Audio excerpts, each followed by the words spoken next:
exercise in this mobility series is the hip twist at level 2.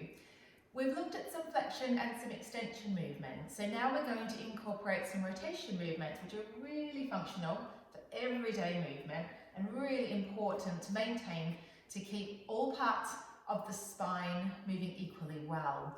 If one area of the spine becomes stiff into any direction, but particularly rotation, another part of the spine will try and compensate for that and therefore be under more strain than what we want.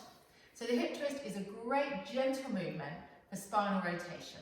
So I'm going to use a small ball between my knees, but you don't have to use a ball at all, or you can use a little small rolled up towel. It's just a nice way to get some activity through the inner thigh muscles, which is a good help to support the pelvis. So we're going to lie into the rest position again. Okay, and either zip the legs together so that you can feel that gentle connection with the inner thighs, or if you're going to use a folded towel or a ball, pop that between your knees for me now, and then connect the feet so that they're sitting side by side. We're gently squeezing through the ball, only about sort of 10-20% of a maximum contraction, just really enough to hold it in place.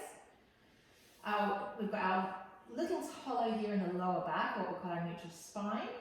And then we're going to take our arms out beside us on the mat. Hands just slightly below the level of your shoulders. And then avoid having our shoulder tension here, lifting the shoulders away from the mat. Instead, think of the shoulder blades creating a little mold or stamp on the mat underneath you. And we want to maintain that throughout this exercise. Before we begin, again, just engage your Pilates center by drawing in through your lower tummy, your pelvic floor, becoming aware of how that feels or what's changed in the tension around your Pilates center. Take a breath in to prepare now. And as you breathe out, we're going to send the knees across to one side. Let the uppermost foot lift off the floor and continue rolling the pelvis, the lower back, the middle back.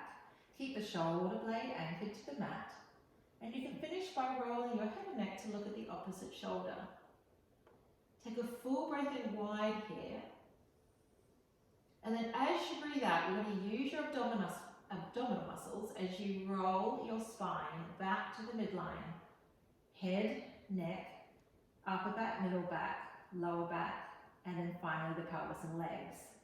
Breathe in the center. And then breathe out as you send the ball to the opposite side. And let the foot lift. And then it's like you're spiraling through your spine from your lower back all the way through to the crown of your head.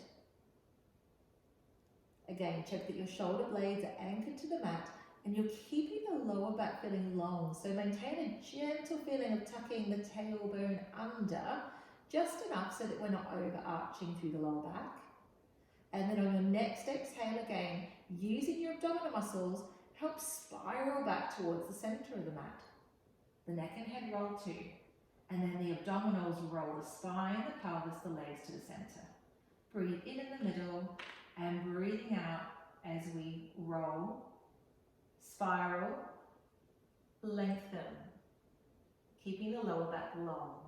Breathe in to hold and breathe out. Roll the head and neck, spiral, upper back, middle back, lower back. And again, breathing in and breathing out.